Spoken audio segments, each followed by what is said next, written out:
What's going on, guys? Welcome back. Today we're talking about one of the coolest things since sliced bread.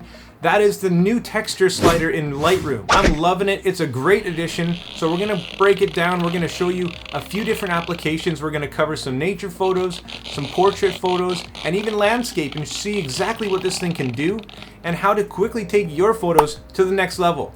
Let's get going.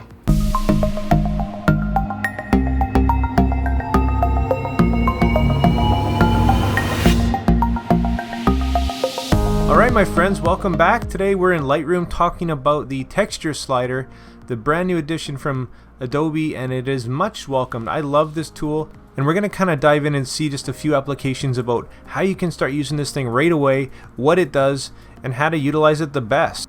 And right before we dive in, guys, if you love everything photography and like these types of videos, consider hitting that like and subscribe button. So jumping in here, guys, right off the bat, you're going to notice the texture sliders over here in presence right beside clarity and dehaze, both great tools as well. And really what these three tools are doing is adjusting contrast just in different areas of your picture. Now clarity was something when I first started, I used it to basically sharpen a little bit, to bring out some contrast, and it was a great tool, but the more I used it, the more careful I was, and now I really don't use it too much at all. What it's doing is basically adding contrast or removing contrast in the midtones, and it can be quite dramatic. If that's the look you're going for, then that's great. The dehaze tool is kind of the same thing, just in a different aspect. I don't typically like to use too much dehaze either way. Usually if I'm going to use it, it's around +10 and maybe just -5. Depending on what I'm doing, unless I'm adding some fog or something. If we look at the texture slider compared to the clarity, here's the clarity cranked, and nobody likes to really take it to 100, but if we instead look at the texture, what it's doing is it's adding basically contrast in the fine details instead. So here it is again. And if we take it down, it's actually softening a little bit, but it does it really nicely. But if we use it in the positive side of things, it's really adding a lot of nice details in. And it kind of reminds me a bit of sharpness and a bit of clarity, almost like a high pass that you'd use in Photoshop. I love this technique. So we'll zoom in a bit here and you can see exactly how dramatic this can be. If we just bump it up just a little bit, you can really start to see the details come up, and it looks just great. And if we go the other way, it's definitely going to soften it, but not too bad. So I like to kind of leave it, you know, somewhere around the 50, and we can even add a little bit of clarity to even pronounce that contrast just a little bit more. Too much, it gets a little bit hairy, but you can definitely see the differences with this texture tool. It's awesome. Let's look at another example here with some ducks. And if we bump it up, you can really see, even, and now this is an image that's a bit higher ISO, so the quality's not quite there, but it does actually a really good job at keeping things together and bringing a little bit more sharpness and I guess texture into the picture, adding a little bit of clarity, and they work really well together, the three. So there's an idea of what that kind of looks like, and again we'll zoom in so you can kind of see some of the details. And you don't want to go overboard as usual, especially in higher ISO pictures, just because you'll start getting some noise and some grain in there. Hopefully you can see the difference. Let's take a look at another one, this time a portrait. And really just to save time, I've been just doing global adjustments on the whole picture so you can really see what's going on. But for the most part, you're probably going to be doing little local adjustments.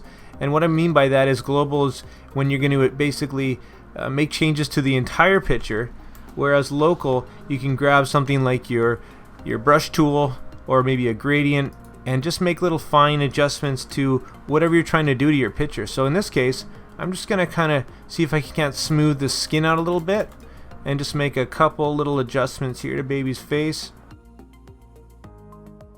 And then let's have a look at that texture and see exactly what it does here. And you can see I can drop it down right away, and it does a great job at actually removing blemishes or just really smoothing that skin off without having to go into huge detail or into Photoshop if you're just doing a quick edit. On the other side, You know, if you really want to bring out those details, it does that too. And you can pretty much see, you know, right away, right if you zoom in, you can see every single detail of that whole thing. And again, if we want to come up here and just see the differences again, just does a really good job without going overboard to fix up those skin tones. So definite tool that we're going to be using for our portraits. Moving along here, here's another portrait, a really dramatic portrait, and this one you can tell it's just been over processed just a little bit. So what I wanted to do here again, and we'll kind of get rid of that, is we're going to do a little local adjustment of her skin here, and same thing, just kind of go over where we want to maybe soften or blend that skin just a little bit and see the difference that it makes. Really sloppy, really quick, and just bring that texture down just a little bit and see, look how dramatic that is. It does such a great job on the other side, obviously bringing out all those little details. And if we just want to soften it a bit, bring it to the other side. And a few other examples. Here's one of just some nice flowers. Again, if we just go for a global adjustment and pump up that texture, just does such a great job at bringing out all those details and not overdoing it. And you can see when we compare it to clarity, it's a totally different ball game. It's really noticeable in the midtones, whereas in texture, we're just bringing out the details. Again, I hope you can see the difference there. And finally, we'll look at what we can do with a landscape picture. Obviously, a lot of times in landscape, there's not a heck of a lot of fine details. So what we can do in this case, if we want to bring out some of those clouds a little bit, we might use something like a gradient filter and go down and basically bring out some of the texture in those clouds.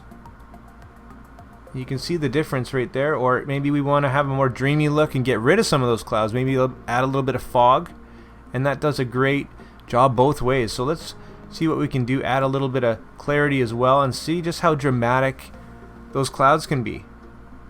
Really nice, really easy and fast, and just such a big difference. You can see the difference in the water.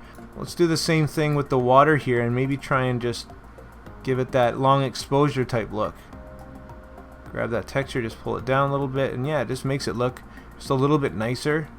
Opposed to the other side, if we want to bring out the waves there. That looks really nice. And that's pretty much it, guys. Excuse the sensor dust there, but just a few ways to use this texture slider in a couple different applications, and it's such a great tool. They've done a really great job, and I really hope that helped, guys. So let's leave it at that. Let's keep this nice and short and sweet. There it is, guys, and just like that, you're a master of the Lightroom Texture Slider. If you like this video, if you found it helpful, hit that like and subscribe button, and drop your questions and comments down below. Like always, make mistakes, be yourself, and get out there and take some more pictures. See you next time, guys.